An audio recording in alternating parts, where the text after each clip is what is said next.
Death at Daisy's Folly. Chapter 28. The laundress washes her own smock first. English proverb. In the third-floor room of the servants' wing where she slept, Winnie Wasbottle habitually rose with the sun that streamed through her eastward-facing window and across her narrow bed. Sunday was normally a leisurely day, beginning with staff prayers in the servants' hall, then breakfast with sausages and perhaps even haddock from upstairs and fried apples, followed by the walk across the park to church, after which she and the other upper servants took half a holiday, Winnie often going to visit her sister Hannah at Little Easton. It was Hannah, the wife of a cooper, who was responsible for Winnie's leaving Brighton and coming to the Warwicks at Easton Lodge. Hannah, whose cottage was one of the fortunate few with its own well, took in washing in the village. When she learned from a customer that the lodge laundress had been dismissed on account of her scandalous affairs with an under-gardener, she had written to Winnie and begged her to apply. Winnie had journeyed to Easton, impressed the house stewards with her experience, competence and moral probity, and had been granted the post. While she often longed for the gaiety of Brighton and the great grey swell of the Channel, with all of France lying just over the horizon, she was glad to be at Easton, with Hannah so near and the Warwicks quite reasonable of compensation, generous, actually having given each of the uppers a quite remarkable £5 note on Boxing Day.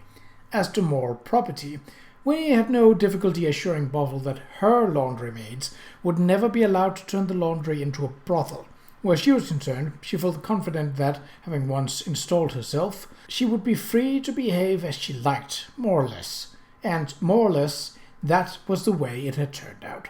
Yes, all considered, Sundays were Winnie's favourite day of the week. House parties Sundays were not, however, for all half-holidays were cancelled, and there was the hot water boiler to be fired and linens to be washed and dried, even on the Sabbath, the prospect of which did not please her. Winnie's disposition was not sweetened when she rose from her bed and peered at her image in the small sliver of mirror that hung over her wash-basin. Heavy pouches hung under her eyes, relics of the evening's entertainment, and a black temper lurked in her heart. Watching the fireworks display from a corner of the garden last night, she had made one last effort to dislodge Lawrence from the clutches of the grasping young Amelia, and had failed. Not even the flirtatious attentions of Lord Rochdale's coachman, a burly-bearded Irishman who wore his hat at a rakish tilt, had eased her frustration. The sight of her puffy face in the mirror reminded Winnie that she had been supplanted in Lawrence's affection by someone much younger and, truth be told, far prettier than she, and the bitter knowledge caused her to slam her door and went stumping heavily down the back stairs. The hour was still early. The cooks were already at work in the cold, cavernous kitchen, but the corridor that led to the laundry was empty. Winnie noticed, however, that the heavy wooden door that led to the drying yard was ajar, and she went out of her way to shut it hard, muttering to herself at the infernal carelessness of stable boys and such. Opening the door to the main laundry, Winnie went in intending to fire the boiler so that the water would be hot when the laundry maids began washing.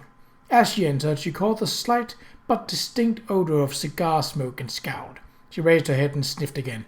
Yes, cigar smoke. Without a doubt, not the best at that. A smelly, cheap cigar, such as might be smoked in a stable. Winnie knew cigars, for her father had worked at a Brighton tobacconist, and she had early in her life developed a taste for the things, but fine ones, whenever she could get them. She narrowed her eyes. A cigar meant only one thing, that her laundry had been invaded by some unauthorized persons most likely, male and female. And Winnie, who had by this time wrought herself into a black dudgeon, knew exactly what profligacy that had brought them here. Hands on her hips, arms akimbo, she turned to survey the room, hoping to find evidence that would reveal the identities of the guilty parties. When she got her hands on, that was when she saw him, through the open doorway to the ironing board which also housed the boiler. Marsh it was, one of the Easton Lodge footmen. He was seated on a crate at the table in the corner, his head pillowed on one arm on the table, the other dangling. An empty whiskey bottle stood on the table beside him. He was dead drunk. Winnie checked her angry impulse. She rather liked the black-haired young man, who was the sweetheart of one of her maids and something of a rebel. Since his father died, he had turned surly and resentful, particularly toward Lady Warwick, who had accidentally fired the gun that had injured his father.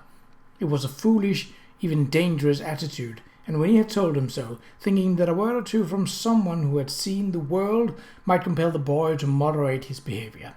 Now that she knew that it was Marsh who had made free with her laundry, Winnie was a little less angry. It would be best to let him sleep, at least until breakfast, when a cup of hot coffee would restore him.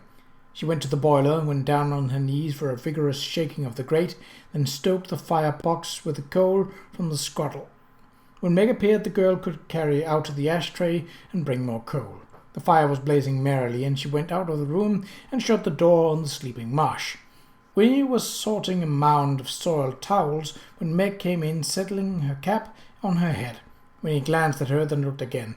Meg's eyes were red and even puffier than Winnie's, and her hair was untidy. She'd been weeping. "I saw Miss Linford just now," she said in a thin voice. "She has to tell me that the maids will use up all the fresh towels this morning. They'll want more."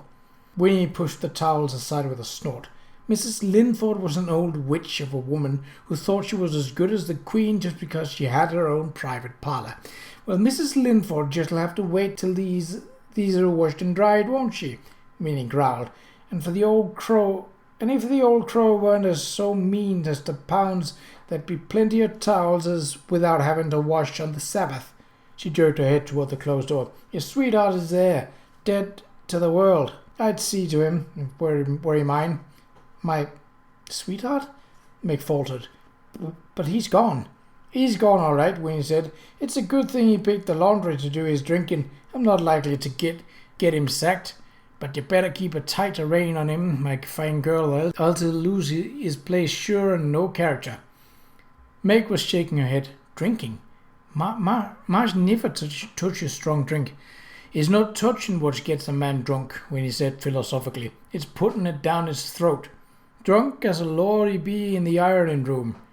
Meg ran to the ironing room, heaping curses on the parsimonious Mrs. Linford when he tossed towels into a wicker basket and turned to sort the sheets.